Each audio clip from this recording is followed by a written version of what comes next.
Quiero que busque ahí en su Biblia, si es que tiene ahí Biblia de papel, tradicional, Hechos, capítulo 4, versículos 7 al 12. El libro de los Hechos está ahí después de los Evangelios, Nuevo Testamento. Si no, lo busca en el celular y si no, lo lee en la pantalla. Tiene varias alternativas ahí. Hechos, capítulo 4, versículo 7 al 12. Leemos la palabra del Señor. Dice así: poniéndoles en medio, les preguntaron: ¿con qué potestad o en qué nombre habéis hecho vosotros esto? Entonces Pedro, lleno del Espíritu Santo, les dijo: gobernantes del pueblo y ancianos de Israel, puesto que hoy se nos interroga acerca del beneficio hecho a un hombre enfermo, de qué manera éste haya sido sanado, sea notorio a todos vosotros y a todo el pueblo de Israel, que en el nombre de Jesucristo de Nazaret, a quien vosotros crucificasteis y a quien Dios, ¿qué cosa? Resucitó de los muertos. Por él, dice, este hombre está en vuestra presencia sano. Este Jesús es la piedra reprobada por vosotros, los edificadores, la cual ha venido a ser cabeza del ángulo, y en ningún otro nombre hay salvación, porque no hay otro nombre bajo el cielo dado a los hombres en quien podamos ser salvos. Oramos al Señor. Padre, gracias porque hoy tengo la oportunidad de compartir tu palabra, Señor. Úsame, derrama gracia sobre mí para que esta palabra pueda ser verdadero alimento y comida a nuestro corazón, a nuestro espíritu. Sea ella guiándonos, dirigiéndonos, animándonos, Señor, consolando nuestras vidas, exhortándonos, Señor, a una nueva verdad siempre. Háblanos por medio de tu palabra, Espíritu Santo. Estamos dispuestos a ser instruidos por ella. Y úsame, Señor, conforme a tu gracia y a tu misericordia. En tu nombre, Jesús. Amén y amén. Yo puse por título a este mensaje: el poder de la resurrección. El poder de la resurrección. Hoy estamos precisamente conmemorando o recordando la resurrección de nuestro Señor. Y lo que acabamos de leer es uno de los milagros que describe Lucas en el libro de los Hechos, y es uno de los milagros quizás más significativos al inicio de la iglesia primitiva. El Señor Jesús ya ha ascendido a los cielos, el Espíritu Santo ya ha visitado la vida de los apóstoles y la vida de la iglesia primitiva comienza ya a funcionar. Y es precisamente Pedro y Juan, cuando van al templo y camino al templo a orar en aquel lugar, es que al entrar al templo se encuentran a un hombre que era paralítico desde nacimiento. Toda su vida había estado postrado y pedía limosnas a la entrada del templo. Esa es la escena. Pedro y Juan lo miran y el hombre les pide limosna o dinero. Y él, Pedro, fijando en él sus ojos, le dice una frase muy conocida: no tengo plata ni oro, mas lo que tengo, en el nombre de Jesús, levántate y camina. Más lo que tengo te doy, levántate y camina. Y el hombre en el momento, dice, fue sano. Por 40 años había sido paralítico y había estado en aquella puerta esperando un milagro de parte del Señor. Y en esa hora y en ese momento se encuentra con estos dos hombres llenos del Espíritu Santo, llenos de fuerza, de convicción de que Jesús es el Mesías y que Él ha resucitado. Se encuentran con estos dos hombres llenos de autoridad de parte del Señor y se produce este milagro. Y este milagro es tan grande que todos el templo y todos los que estaban dentro del templo se conmocionaron por lo que había sucedido, porque era conocido por todos que este hombre todos los días estaba en aquel lugar pidiendo limosnas. Toda la vida lo habían visto postrado y ahora estaba dentro del templo, y dice que tenía agarrados a Pedro y a Juan, no se quería soltar de ellos porque para él ellos habían sido la fuente o la causa de su bendición, de su sanidad, y los tenía tomados. Y esto causa toda una revolución dentro del templo. Y rápidamente llega a oídos, ¿sí?, de las autoridades, de los sacerdotes, del Sanedrín, y son tomados prisioneros Pedro y Juan para interrogarlos. ¿Por qué ha sucedido esto? Y en el nombre de quién han realizado este milagro. Eso es lo que acabamos de leer. Estoy contextualizando un poco la historia. Son tomados e interrogados. Y como hemos aprendido nosotros, la gloria es del Señor. Por lo tanto, Pedro y Juan responden diciendo: no ha sido nuestro poder, no ha sido por nuestra capacidad, ha sido Jesús de Nazaret el que ha hecho este milagro, porque Él hoy vive en medio nuestro.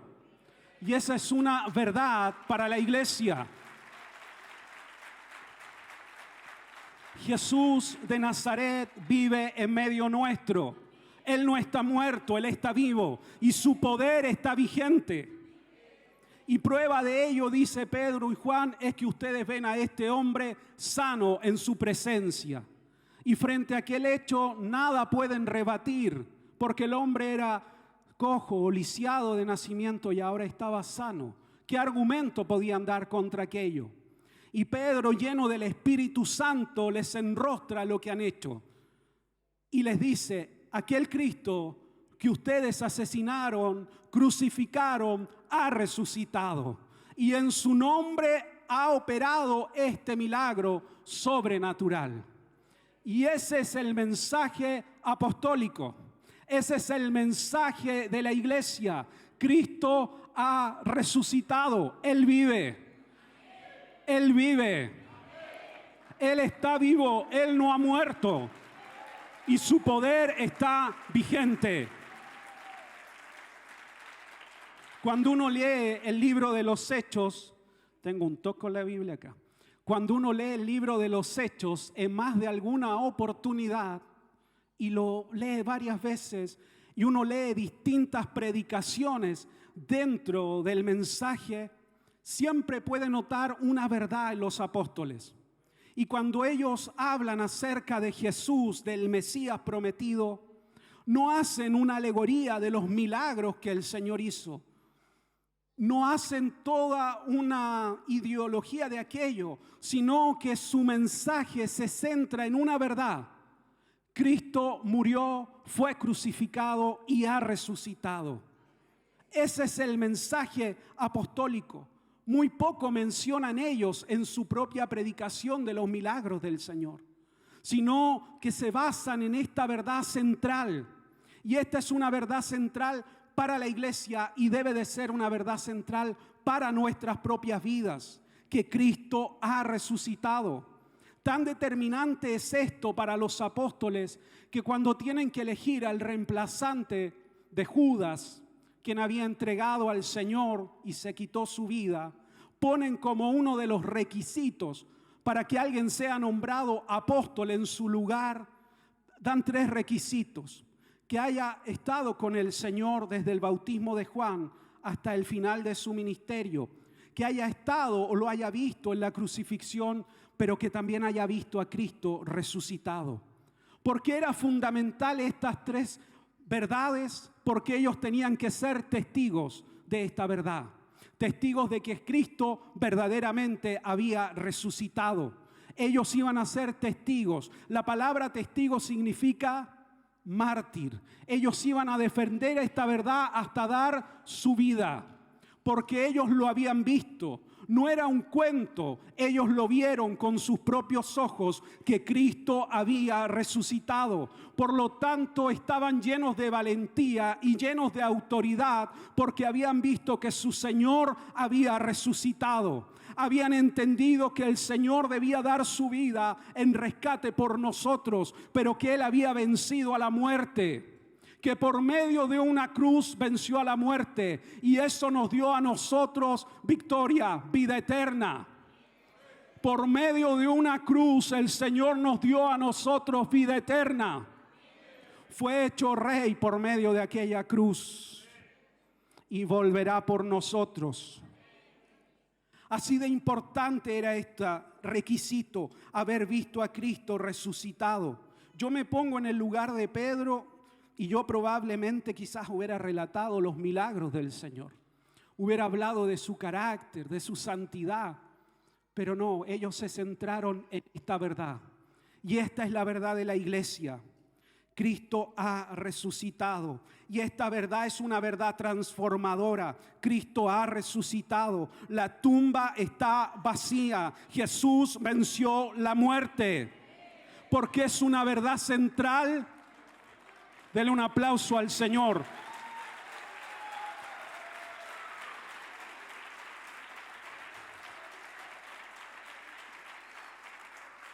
¿Por qué es una verdad central? Porque si Cristo venció, nosotros venceremos con Él. Porque si Cristo resucitó, nosotros también resucitaremos cuando Él venga por su iglesia. Porque si Él venció, nosotros venceremos juntamente con Él. Si Él venció, entonces somos un pueblo lleno de esperanza y de fe. No estamos huérfanos, no estamos abandonados. Como dijo el apóstol Pablo al escribir su carta a los tesalonicenses, no estén tristes, tenemos esperanza. Tú y yo tenemos una esperanza eterna, que estaremos con el Señor, que viviremos con Él por siempre, que resucitaremos de entre los muertos tal cual como Él lo ha hecho y estaremos con Él por la eternidad. Como dice nuestro pastor, estaremos eternamente cantando y adorando el nombre del Señor. Si Él venció, nosotros venceremos. Pablo escribió, si la resurrección no fuera verdad, vana resultaría nuestra fe, vacía. No tendría ningún sentido y seríamos solo gente digna de lástima. Pero después Pablo enfatiza y dice, pero lo cierto es que verdaderamente Cristo ha resucitado. Cristo ha resucitado. ¿Y con qué autoridad lo decía Pablo? Porque él se encontró con el Señor, se encontró con este Cristo vivo y eso transformó su vida. En camino a Damasco se le apareció el Señor. Era un hombre que perseguía a la iglesia, que asesinaba a los creyentes. Estaba lleno de odio su corazón, de un odio religioso, de una santidad malentendida. Y lleno de ese odio, Dios se encontró con él camino a Damasco. Jesús se apareció y cambió el destino de su vida. No pasó así con nosotros. ¿En qué estábamos ocupados? ¿En qué gastábamos nuestras fuerzas? ¿Qué consumía nuestro corazón? Hasta que Cristo se encontró con nosotros, salió a nuestro encuentro y esto cambió el destino de nuestras vidas y esto cambió el destino de nuestras familias. Yo le daría un aplauso al Señor, porque si hay algo que Dios puede hacer y es el mayor milagro, es que transforma la vida de los hombres.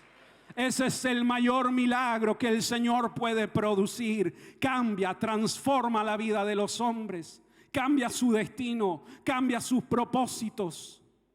Nos muda en una nueva criatura. Sucedió así con Saúl. Ocupado en asuntos naturales, se encontró con el hombre de Dios.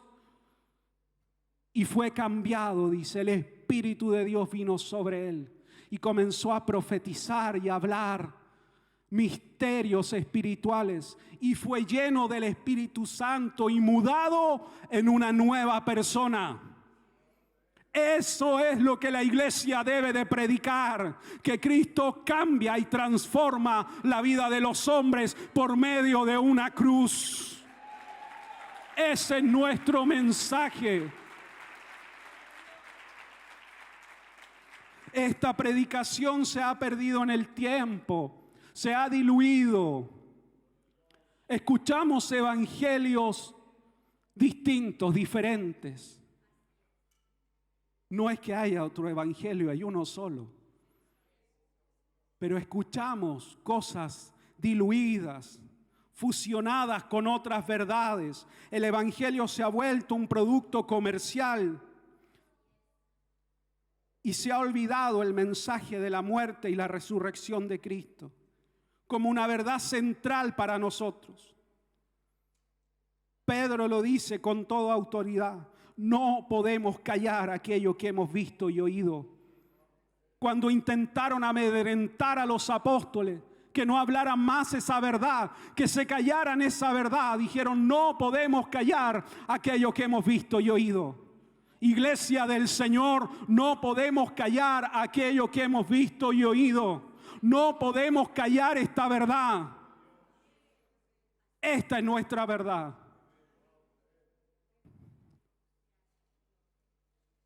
Seremos quizás objetos de burla, como fue Pablo en Atenas, después de predicar en el lugar donde hablaban los grandes filósofos y presentar la verdad del Evangelio. Se burlaron de él y le dijeron: en otra oportunidad te escucharemos. Eres un palabrero, un charlatán, diríamos nosotros.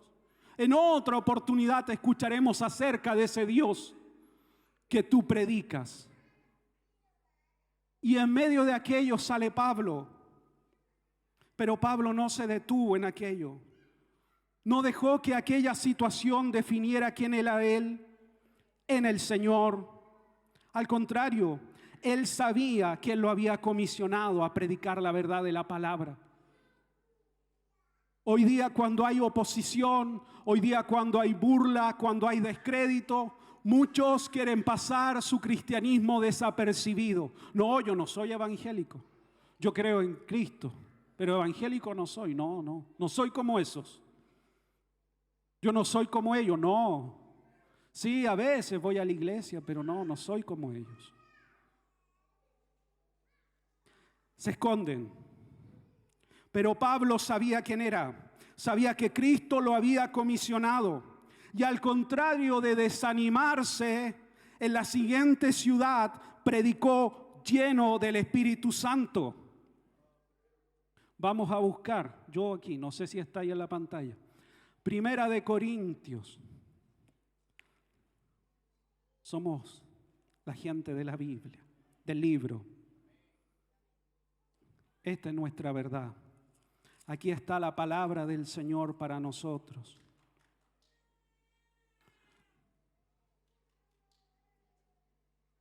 Así que, hermanos, dice Pablo, posterior a predicar en Atenas, cuando fui a vosotros para anunciar el testimonio de Dios, no fui con excelencias de palabra o de sabiduría, pues me propuse no saber entre vosotros cosa alguna, sino a Jesucristo y a este crucificado. Y estuve entre vosotros con debilidad y mucho temor y temblor. Y ni mi palabra ni mi predicación fueron con palabras persuasivas de humana sabiduría, sino con demostración del Espíritu y de poder, para que vuestra fe no esté fundada en la sabiduría de los hombres, sino en el poder de Dios. Lejos de desanimarse, lejos de amedrentarse, hizo lo que nosotros debemos de hacer cuando hay oposición: buscar la presencia del Señor, buscar la autoridad que Dios le da a su iglesia y predicar con mayor pasión, con mayor fuerza. Y el Señor obrará en medio nuestro milagros y maravillas. Si tenemos el mensaje correcto, el Señor obrará en medio nuestro milagros y maravillas. Y la fe de quienes se conviertan no estará sustentada en un evangelio diluido, sino en el poder de Dios. Amén. Los problemas surgen cuando no sabemos quiénes somos en el Señor y para Dios. Ahí surgen los problemas. Ahí surgen las envidias, los celos, las divisiones en la iglesia. Cuando no tenemos clara nuestra identidad en el Señor, cuando no sabemos a qué nos ha llamado el Señor y pretendemos hacer algo para lo que el Señor no nos ha llamado y no nos ha capacitado. Si el Señor me llamó a predicar, seré predicador. Si el Señor me ha llamado a ser un maestro, seré maestro de su palabra. Si el Señor me ha llamado a servir en aquello, me voy a desempeñar. Pero no me involucraré en algo para lo que el Señor no me ha llamado ni me ha capacitado. Solo causaré daño al cuerpo de Cristo. a la iglesia del Señor. Tenemos que tener claridad de quiénes somos en Dios y a qué el Señor nos ha llamado. Necesitamos entonces volver a la predicación y a la demostración del poder de Dios. Tenemos un mandato de parte del Señor, que es ir y predicar. No si nos parece, no si nos agrada, no si hoy día sí sentimos la presencia del Señor. No, nuestro mandato es uno: ir y predicar el Evangelio. Ese es el mandato, esa es la comisión. El resultado de aquello no depende de nosotros, depende de la gracia y el favor de Dios. Nuestra tarea es predicar a Cristo y este resucitado. Esa es la tarea de la iglesia. La respuesta apostólica fue: hemos visto a Cristo, no estamos locos, no tenemos una alucinación colectiva. Hemos estado verdaderamente con Jesús resucitado. Hemos visto verdaderamente a Cristo. Y Él es quien ha obrado milagros en medio nuestro. Esa fue la respuesta de los apóstoles. No estamos locos. Y si estamos locos es para Cristo. Como diría nuestro pastor, bendita locura el habernos encontrado con Cristo. Como dijo Pablo, sé que para los perdidos el mensaje de la cruz es una locura, pero para nosotros, esto es para los que hemos sido salvos, el mensaje de la cruz es poder de Dios que transformó nuestras vidas. Bendita locura, porque ha venido a cambiar y a transformar nuestras vidas. ¿Cuál fue la reacción del Sanedrín frente a estos dos hombres que hablaban con tal autoridad, y especialmente en la figura del apóstol Pedro? Dijeron: se nota que han estado con Jesús, hablan como Él habla, hacen los milagros que Él hizo, se nota que han estado con el Señor. Dígale al que está a su lado que se te note, que se te note que has estado con el Señor. Que la gente lo pueda ver, percibir, que hemos estado con Cristo, que verdaderamente nuestra vida ha sido transformada. La autoridad de la iglesia y del creyente radica en pasar tiempos con Jesús.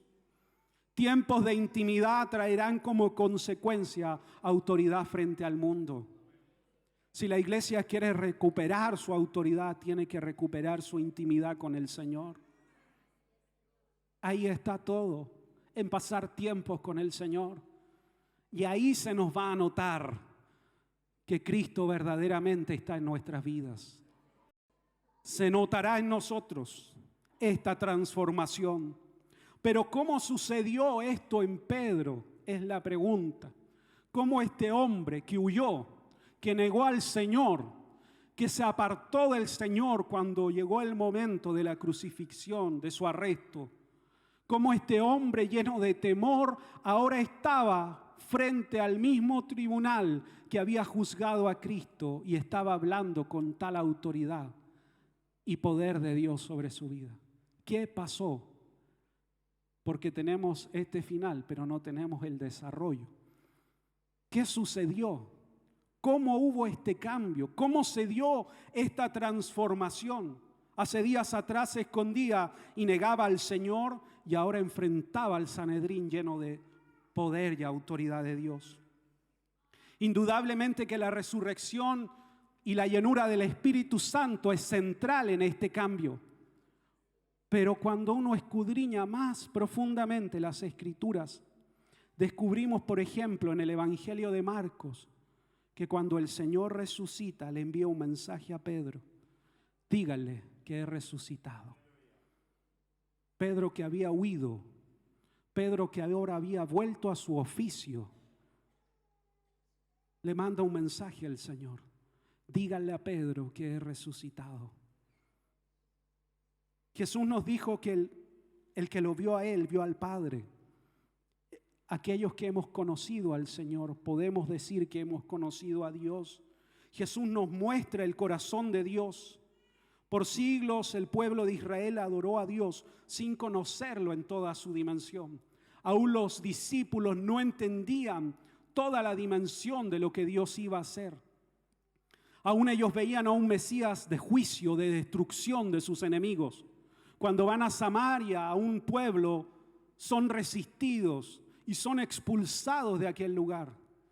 Y le dicen al Señor: ¿quieres que oremos para que el Señor envíe fuego del cielo y consuma este pueblo?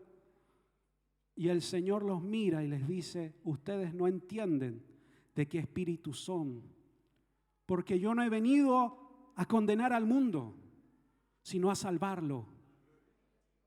Yo no he venido a llamar a justos al arrepentimiento, sino a los pecadores he venido a buscar. Jesús nos revela el carácter de Dios, el carácter de nuestro Padre eterno. Admiro esta forma del Señor de resucitar y aún así estar amando a Pedro. Pedro, ante la muerte y la crucifixión, da por muerto al Maestro, da por muerto su propio ministerio. Y aun cuando sabe que el Señor resucitó, porque le envían aquel mensaje, no cree posible que su ministerio pueda resucitar.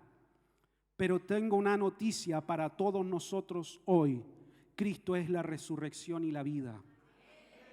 Cristo es la resurrección y la vida, y el que cree en Él no morirá. Él es la resurrección.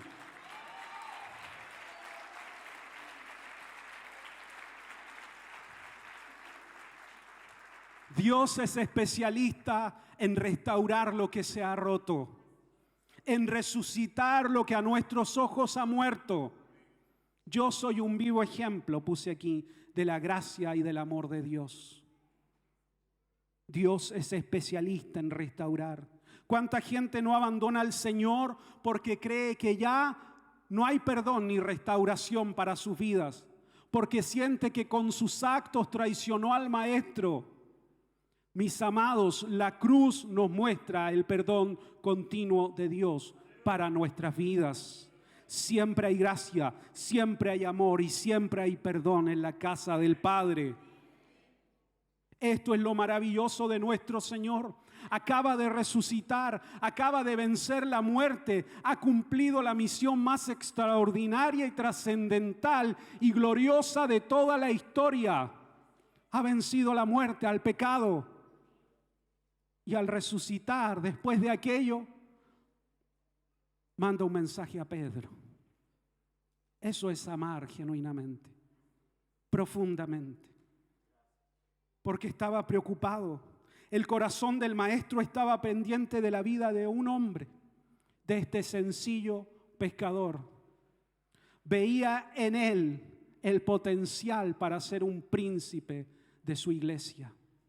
El Señor ve potencial en cada uno de nosotros. Él no se olvida, Él no nos desecha. Él es especialista en reparar a la gente rota, a la gente que se ha destruido por la vida, por decisiones erradas. Él es especialista. Mi Jesús es especialista en amar a la gente rota. Él hará de nosotros aquello que se ha propuesto. Díganle a Pedro que Él ha resucitado. Díganle, puse aquí a Eduardo, que Él ha resucitado. Díganle a aquel que necesita oír que Cristo vive y que Él ha resucitado y que hasta el día de hoy resucita la vida de los hombres que se arrepienten y lo buscan. Que hasta el día de hoy el Señor tiene poder para transformar vidas, para resucitar aquello que nosotros hemos dado por muerto. Dele un aplauso más fuerte a nuestro Cristo maravilloso.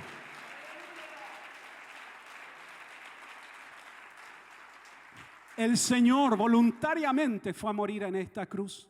Nadie lo obligó, nadie lo forzó. Lo hizo por amor a cada uno de nosotros. Nos amó cuando aún éramos pecadores y estábamos extraviados en nuestros propios caminos.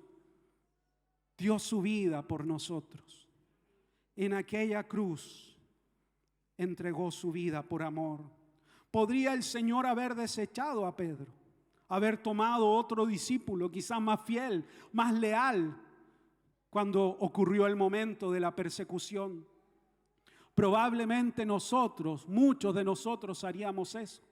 Y diríamos frases como: cuando llegó la hora de la verdad, me dejaste solo. Esas son frases nuestras, muy chilenos. Cuando llegó la hora ahí, de los que hubo, me dejaste solo. Pero el Señor no es como nosotros. Para Jesús no somos desechables. Ninguno de nosotros es desechable. El Señor nos ama hasta dar su vida por cada uno de nosotros. Jesús buscó a Pedro para restaurarlo. Cuando leo estos versículos me acuerdo de David, quien escribió: ¿qué es el hombre o el hijo del hombre para que tengas de él memoria? ¿Qué es el hijo del hombre para que lo visites? ¿Quién soy yo para que el Señor hubiera dado su vida por mí? ¿Quién soy yo para que el Señor piense en mí y quiera lo mejor para mi vida? ¿Quién soy yo delante de su presencia? Somos como la flor de un día. Nacemos y perecemos rápidamente. ¿Y quién soy yo para que el Rey del universo haya dado su vida por mí? Me ha llamado y me sigue amando y conoce todo de mí y me sigue amando y sigue creyendo en mí y sigue fiel y firme en sus propósitos sobre mi vida y conoce todo de mí.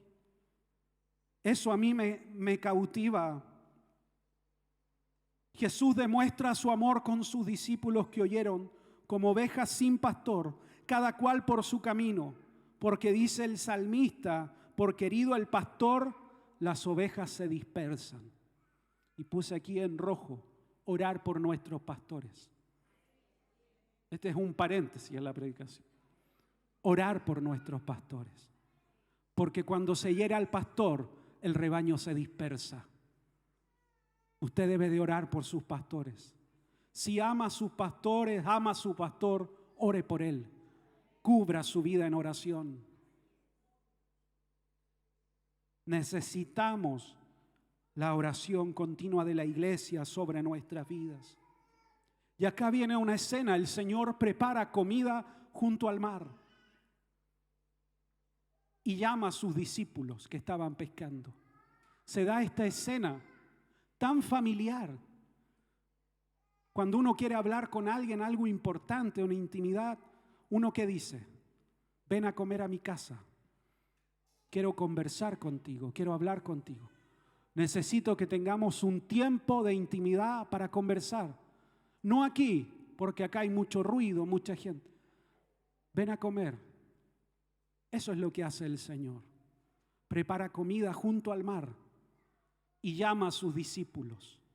Sí, el Rey, el que ha vencido la muerte, el que ha resucitado, está ahí junto al mar preparando comida para tener una conversación profunda con quienes ama. Eso nos demuestra el carácter, el amor del Señor. Él está ahí sentado preparando aquella comida. Quiere hablar en intimidad con sus discípulos. Y Juan describe esto: a Pedro comiendo junto al maestro, para luego salir a caminar y conversar. El Señor tenía una sola intención con Pedro: restaurarlo. Y preparó todo para ese momento. Me imagino en mi mente esa escena. Yo soy muy visual para aprender, para grabarme algo. El Señor comiendo ahí a la orilla del mar junto a Pedro, en esa intimidad. Y después de aquello, caminando. Como a mí me gusta orar caminando, me imagino la escena. del Señor caminando con Pedro y conversando y restaurando la vida del apóstol, volviéndolo a su lugar de autoridad, perdonando lo que ha sucedido, pasando por alto lo que ha sucedido, porque el Señor veía en Pedro al hombre de Dios que él iba a ser. Veía en él al apóstol que iba a comandar la iglesia. Y eso fue el apóstol Pedro posteriormente. Por eso, cuando vemos el libro de los Hechos, vemos a este hombre lleno de autoridad, lleno del Espíritu Santo, lleno de unción, predicando. Porque ha tenido un encuentro profundo con el Señor. Siempre un encuentro con el Señor traerá como fruto nuestra restauración. 40 días estuvo el Señor con sus discípulos antes de ascender al cielo. 40 días estuvo con ellos enseñándoles todas las cosas referentes al reino de los cielos. Lo que enseñó no tenemos registro. Sabemos que estuvo con ellos 40 días hasta ascender. Y el número 40 en la Escritura aparece muchas veces. 40 años en el desierto, 40 días de ayuno y oración. El número 40 habla de proceso de transformación. 40 años pasó el pueblo en el desierto. Tuvo que pasar toda una generación para que el corazón de ellos fuera transformado.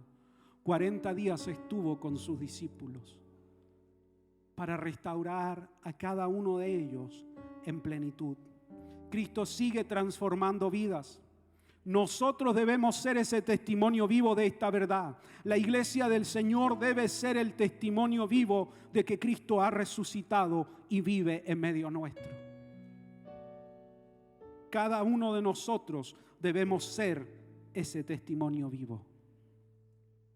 Mi Cristo maravilloso es especialista en restaurar y resucitar vidas, resucitar sueños, resucitar llamados, resucitar ministerios, resucitar matrimonios.